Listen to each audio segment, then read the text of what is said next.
Good afternoon, Trucker Todd here. Today we're going to talk about how when California has a bad idea, it's contagious.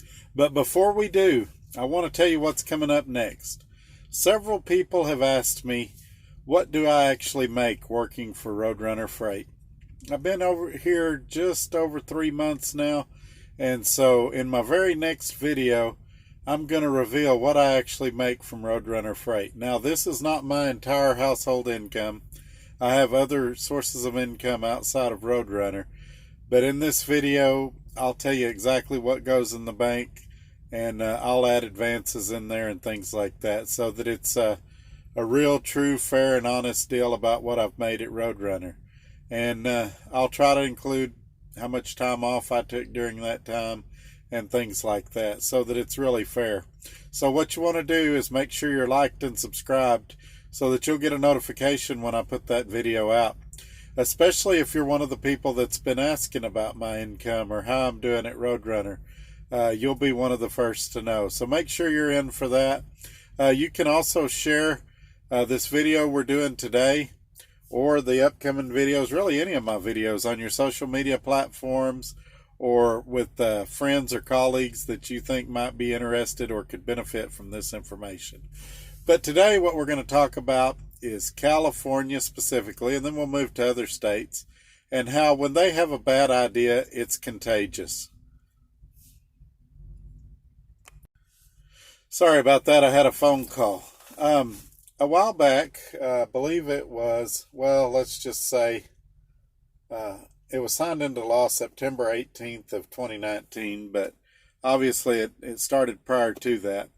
California came up with this great idea for rideshare. And what they said is these Uber and Lyft drivers are basically employed, but they're being classified as independent contractors. And this isn't fair because they're not getting minimum wage and they're not getting benefits and things like that. That was the intent of the law. But what happened was when they passed this law, Uber and Lyft just said, well, we'll find a way to tighten our standards where we meet the law requirements. Uber and Lyft suggested a $21 a minimum wage, $21 an hour minimum wage, and just leaving them as independent contractors. Of course, that offer was declined. And so Uber and Lyft said, well, we'll just meet the more stringent standards. But what it ended up doing was affecting all independent contractors across the board. And before you jump on me, I'm going to get to the exceptions to that came in later. So this means, let's apply this to trucking for a second. A guy like me that's leasing a truck was suddenly in jeopardy. And I'm going to get into it a little bit deeper. This bill was introduced by Assemblywoman Lorena Gonzalez. It ended up being approved in the California State Senate 29-11 and in the Assembly 56-15 along party lines. It becomes effective January 1st, 2020, and it's called the ABC test. And this is where we're going to get in the weeds a little bit, and I'm going to try to do this video without getting political. So we'll see how it goes. A of this ABC test is the worker is free from the control and direction of the hirer in connection with the performance of the work under contract for the performance of such work and in fact. B of that is the worker performs work that's outside the usual course of the hiring entity's business.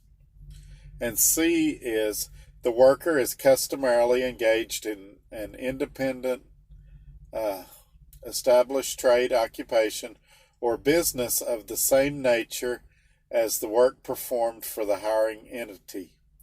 So, how this means for, well, let's put it for trucking.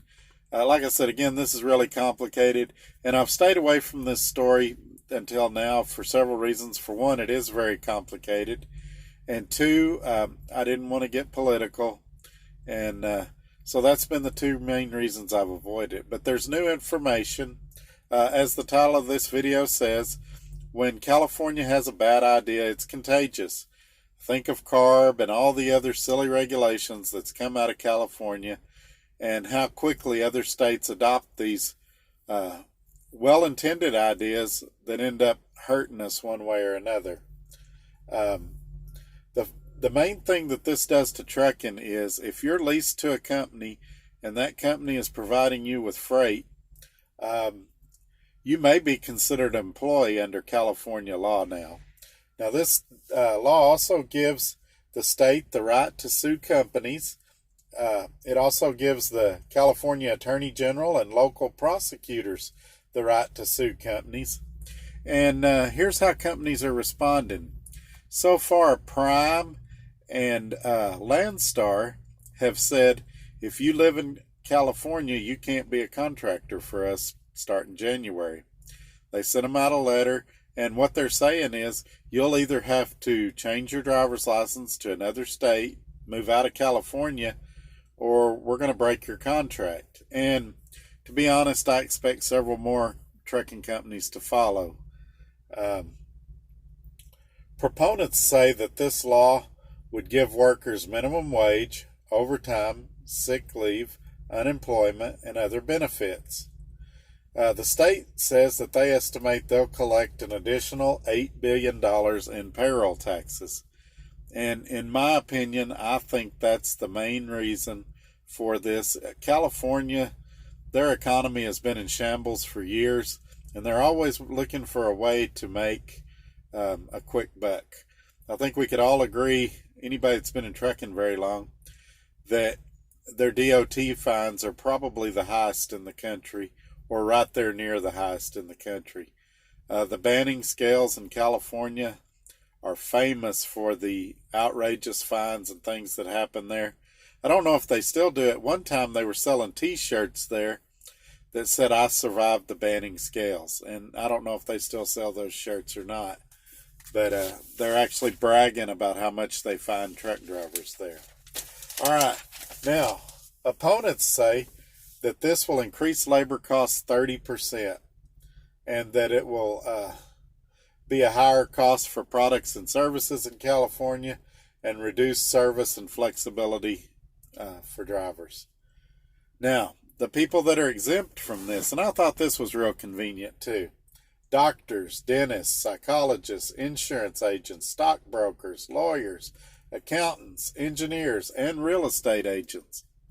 Now, who is not exempt from this? Basically, the working man.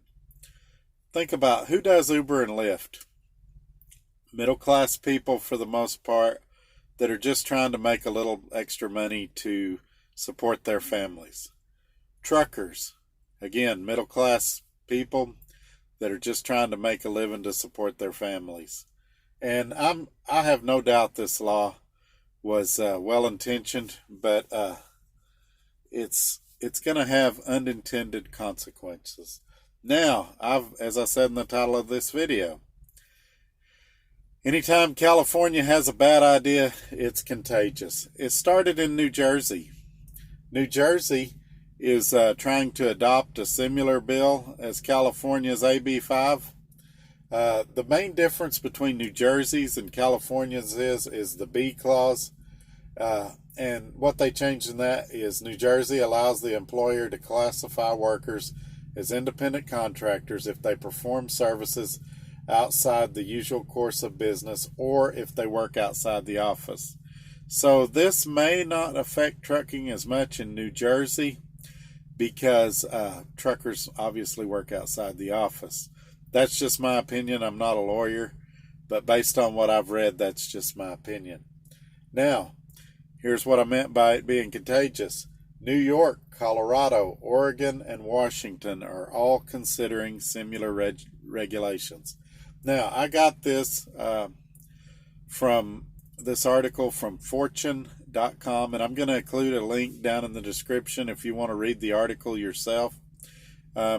Obviously, the next big question is, what should you do, either A, if you're an independent contractor, or B, if you're considering being an independent contractor?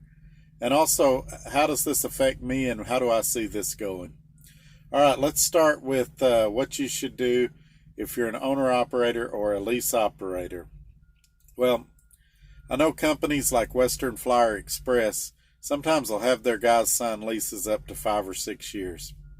Me personally, I wouldn't want to be in a lease right now that was 5 or 6 years, because California's got this law coming in January.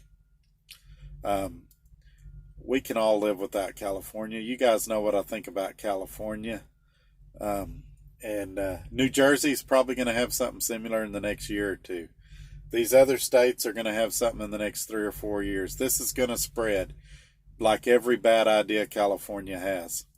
So if you're in a lease, try to get done with it as quick as you can. If you can pay ahead on your payments, if whatever you can do, wrap it up as quickly as you can. If you're considering a lease, look at short-term leases. I'm thinking 2 to 3 years at the most, so that if this stuff goes through, at least you've got your equipment paid off and more options are available to you, whether it's getting your own authority or getting with a company that's able to adapt to these changes. And so that's things I would look at. As for me, how's this going to affect me? I've got less than 3 years to go to pay this truck off, and I'm going to do just what I suggested. I'm going to work on paying it off, and I'm going to avoid California, obviously, as much as possible. I hate going out there. Everybody knows that. Obviously, I have to go out there sometimes, because living in Lubbock, and the only terminals are Dallas and Los Angeles that pass through where I live, really. Maybe Phoenix sometimes, but Phoenix is kind of hard to get out of there. So I will have to go to California some just to pass by the house. But I'm trying to avoid it as much as possible. And so I think I'm going to be okay, actually, because my truck should be paid off before this gets widespread across the country. Another thing you could do is contact your representatives at your state level, especially, and tell them you don't want legislation like this in your state, and see if you can go about it that way. This is a Democratic-led bill. Again, I'm not going to get too political. So having said that, I would expect the blue states to adopt this before the red states. Just like if the Republicans had a policy going around, I would expect the red states to adopt it before the blue states. And I'd love to know what you guys think about this. Leave me a comment or email me. All of that information is going to be in the description below. And like I said, coming up next, we're going to discuss my income. And I just want to thank everybody for watching, and have a great day. I'm about to have to start driving. I'm heading to Charlotte, North Carolina, and it's going to be a long night. So have a good one. We'll see you later. Thanks for watching. Bye-bye.